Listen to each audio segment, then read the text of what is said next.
What is going on? Just a quick little update.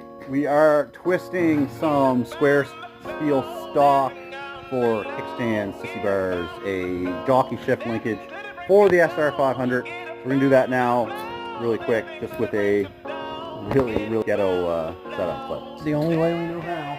Yeah, yeah, really.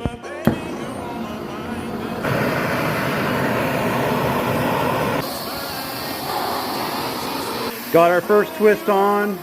Now we're heating up a little bit lower to get the back twist.